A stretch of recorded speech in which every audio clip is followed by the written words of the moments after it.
আজকে পরন্ত বিকেলে বড় ভাই এবং বন্ধুবান্ধবদের সাথে ঘুরতে বের হয়েছি। প্রচণ্ড গরমের দিনে, তবুও মনে হচ্ছে চারদিকে হালকা কুয়াশা পড়েছে। এমন মুহূর্তে দেখুন, দূরে মনে হচ্ছে কুয়াশার আবরণ পড়েছে, কিন্তু না, এটি গরমের দিন।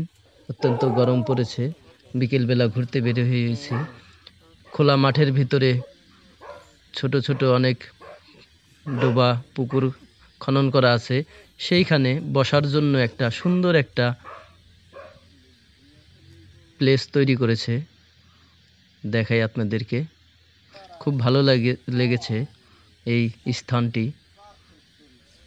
দেখুন, ছন দিয়ে ছাউনি তৈরি করে একটি বসার জন্য সুন্দর পজিশন পুকুর পাড়ে তৈরি করেছে। আমি চারদিকে ঘুরিয়ে আপনাদেরকে দেখাই।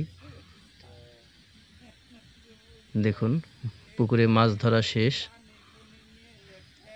এটি অত্যন্ত গরম সময়, আমরা বিকেলবেলা হাঁটতে হাঁটতে এদিকে এসে উপস্থিত হয়েছি। ধন্যবাদ আপনাদের সাথে শেয়ার